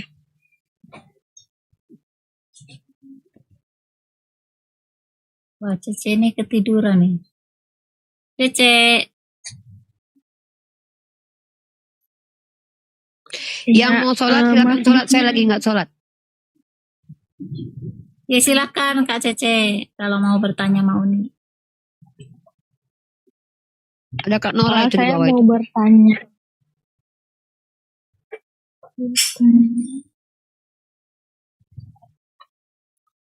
Ya Kak Cece silakan mau bertanya. Kalau ada saya silakan tanya. Ini Nora Aritonang akun asli atau palsu ini? Kak Nora? Asli, tolong di follow ya. Assalamualaikum warahmatullahi wabarakatuh. Masa pun bisa kena tombak di roomnya si Jul tadi? Ya Di room siapa? Allah. Di room siapa? Si Jul. Tadi kan di situ buka di room si Jul kan menceritakan tentang kesaksian mualaf. Itu saja kena tombak. Jul JCC. Bukan si Julius. Kojul. Oh, Kojul. Julius. Ya Kak Cece silakan Kak. Pertanyaan mumpung saya masih belum istirahat. Bentar lagi saya istirahat. Saya aja kemarin Kak ditombak di sini. Kalau cuma diam doang, kena tombak. Yang lebih seru saya dong di tempat Palopo, ya kan? Tiba-tiba saya mute, saya ada di bawah, bukan di layar utama, pergi ke toilet, balik lagi saya udah ada peringatan, udah di bawah, terus Anda melanggar, saya balik lagi. Apa saya salah masuk toilet perempuan? Salahnya di mana ini kan? Diledekin sama si Palopo. Coba Bang, periksa dulu. Salah masuk toilet kali katanya. Soal pengumuman TikToknya Anda melakukan kesalahan. Padahal diem, lagi di mute. Ini biangnya nih, dalangnya nih si Jul ini dia nih. Apa udah aku ingatkan tutup, kau nggak mau. Kau pergi bahas pula. Iya, tapi kan dipancing aku tadi. Cuma lah sama si siapa itu abang yang sebelah dengan Bang Nathan. Si Sincan.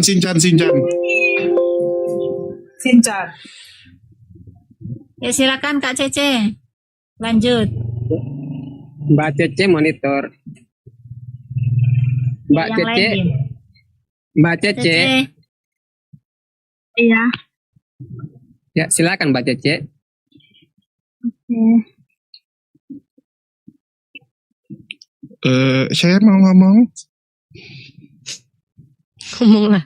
Bentar Bang Jess ya. Mbak Cece dari tadi ngantri udah berjam-jam belum ada Enggak, aku tempat. mancing. Siapa? Ya biar Juli saja Bang Musra. Ya Jul, silakan Jul sebelum ke Cece. Cece nanti kalau mau ngomong langsung aja buka mic-nya. Enggak, kita kasih dia ngomong aja. Cuman masalahnya dia nggak mau ngomong. Lanjut aja lah, lanjut. Cece ada yang mau ditanyakan nggak? Kalau nggak kita yang nanya. Kalau nggak Juli mau tanya. Mau nanya apa tuh? Ini Kristen atau Islam sih? Kristen. Cece Kristen. Iya. Ya. Cece, Oke. Juli semua tanya ya. Ya. Nggak kasih Silakan. Nora aja biar ditombak lagi dia. Coba gue tes. Jangan, Kita lihat jangan. apakah akan ditombak? Silakan Nora. Jangan, nanti ditombak aku. Malas aku ini terakhir akunku. Ya udah gini nih. Ini mau tanya sama Cece nih. Cece kan lahir sebagai Kristen, Iya. ya kan? Terus Cece dari tadi kan ada di Komal Ya. ini, ya kan? Terus? Kira-kira Cece kesini tuh mau ngapain? Di Komal ini mau ngapain? Saya ingin mencari tahu perspektif aja sih. Maksudnya kayak pemikiran orang agama lain terhadap Kristen, terus dengan Kristen melihat Islam itu. Jadi saya banyak nonton. Cuma Mau sharing, oke boleh. Jadi kalau kita memandang teman-teman Kristen ini, kita ya ini dari sudut pandang, jangan marah ya. Dari sudut pandang kami melihat bahwa teman-teman Kristen ini hanyalah orang yang tersesat, yang hanya tahu di doktrin dari kecil, yang hanya mengikuti apa yang disampaikan pendeta. Dan kita sayang dengan teman-teman kita Kristen yang mereka sendiri nggak pernah belajar gitu, nggak pernah mencari tahu sebenarnya Yesus itu pingin kalian tuh seperti apa sih gitu. Bukan pendeta pingin ya, tapi Yesus pinginnya kalian seperti apa. Kalau pendeta pinginnya ya kita tahu gitu, kalian datang ngasih perpuluhan, ya kalian anggap Yesus Tuhan, kalian nyanyi-nyanyi, kalian carikan sebanyak mungkin murid-murid yang lain gitu. Tapi kita pingin kalian tuh belajar Yesus tuh pingin kalian seperti apa. Ya kira-kira Cece tahu nggak Yesus tuh pinginnya Cece tuh jadi apa? Oke, untuk disclaimer ya, untuk perpuluhan kan di Protestan tuh udah banyak aliran ya. Ada yang tidak perpuluhan, ada yang emang itu penting. Jadi menurut saya yang kayak sebenarnya kita di dunia ini hanya tujuannya cuma satu ya, untuk apakah kita layak nanti ke surga gitu. Apa tujuan hidup menurut Cece? Kalau untuk saya, tujuan saya hidup adalah di mana saya hidup hanya untuk Allah gitu. Nanti tujuannya juga saya ingin saya ingin masuk ke surga gitu aja.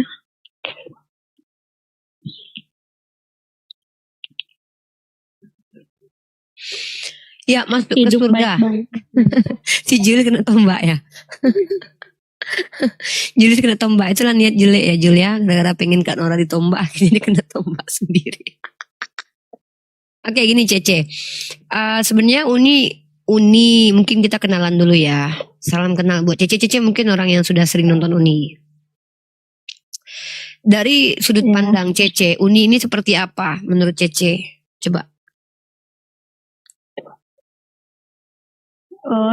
Yang dari tadi saya ini, menurut saya pemikiran Uni itu luas dan harus sesuai dengan data gitu. Ya, nah menurut Cece yang Uni lakukan salah atau tidak? Menurut Cece itu menggunakan pandangan yang luas dan data yang kita gunakan untuk membuat sebuah konsep berpikir itu salah atau tidak? Tidak salah untuk meneliti itu ya sejauh itu. Dan Cece harus tahu ya, Uni tidak masalah dengan dogma dan doktrin yang konteksnya diimani umat Kristiani. Bukti Uni tidak bermasalah, Uni tidak pernah melarang orang lain untuk menuhankan Yesus. Tapi Uni bermasalah dengan penjelasan orang lain tentang alasan mereka percaya doktrin dan dogma itu. Kalau mau dilihat silakan lihat di sepanjang diskusi Uni. Rata-rata yang berdebat dengan Uni itu adalah kalau tidak kekeliruannya terhadap agama Uni, kalau tidak ketika dia mulai membohongi Uni dengan isi kitab sucinya. Itu. Nah, jadi saya mau Cece di sini posisikan dirimu sebagaimana yang kamu klaim barusan itu. Itu apa? Kita di sini, saya pribadi mendedikasikan diri saya untuk menjadi sahabat belajar untuk teman-teman muslim. Sayangnya tidak semua non-muslim itu niatnya belajar. Contoh, mereka yang tantrum di depan saya rata-rata yang sudah membawa stigma sendiri tentang saya. Apa itu? Rifa penyesat. Pas ditanya mana yang saya sesatkan, nggak bisa buktikan. Rifa penghujat. Mana pengujatannya nggak bisa buktikan. Rifa penipu, mana tipuannya nggak bisa buktikan. Itu rata-rata begitu. Dan saya tidak peduli dengan orang-orang itu. Kalau saya adalah orang yang hadir, peduli dengan komenan orang-orang seperti ini yang bilang penyesat, pemelintir, tapi ternyata mereka nggak bisa tunjukkan buktinya. Saya ikut botol seperti mereka. Jadi saya adalah orang yang bicara itu menggunakan kaidah-kaidah satu. Kaidah observasi, itu proses ilmiah.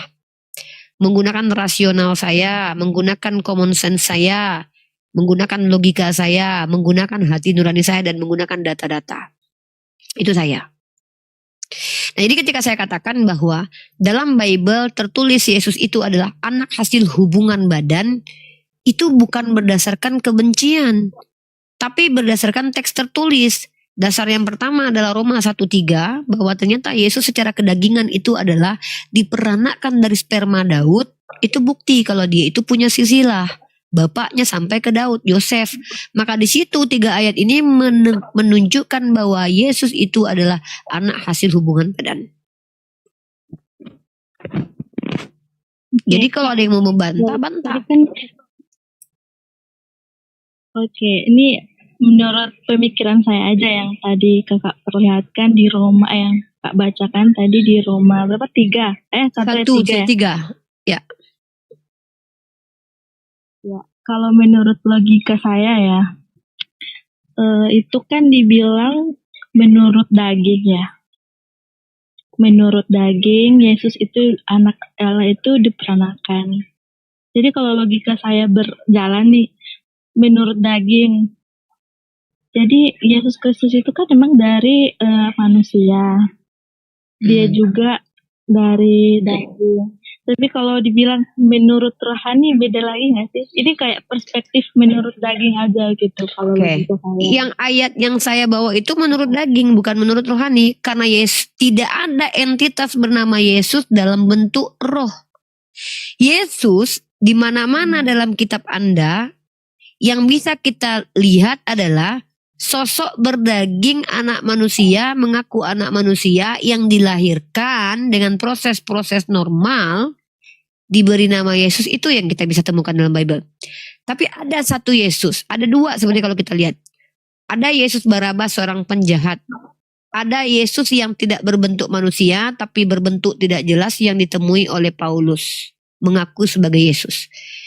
Jadi ada 4 lah ya, ada 4 lah. Yang pertama adalah, ini kita lihat ada beberapa Yesus dalam kitab sucinya kalian ya. Satu adalah Yesus, adalah anak biologis Yusuf dan Maria.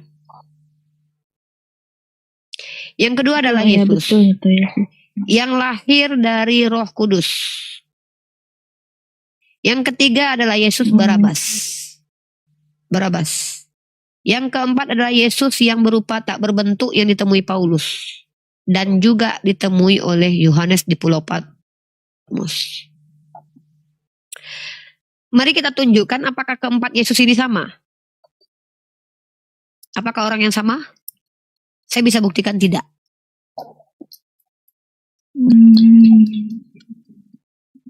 Mau kita kaji ini? Kalau di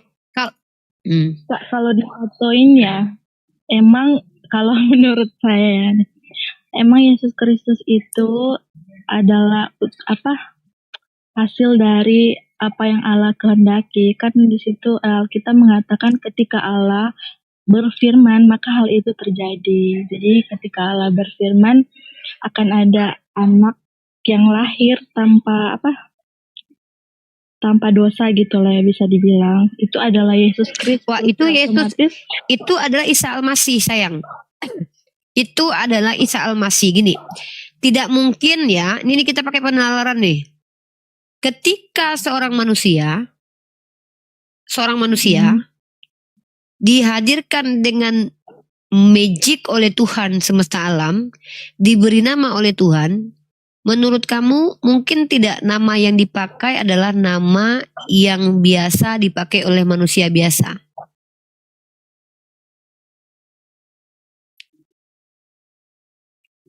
Ya, kalau untuk nama terserah Allah itu sendiri sih menurut saya.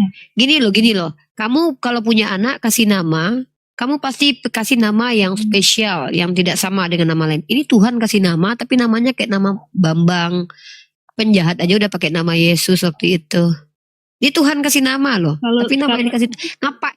Kalau nama yang dikasih justru nama receh, nama yang biasa, bahkan penjahat pun pakai nama itu, ngapain harus Tuhan yang ngasih? Kenapa harus Tuhan yang ngasih? Maksudnya?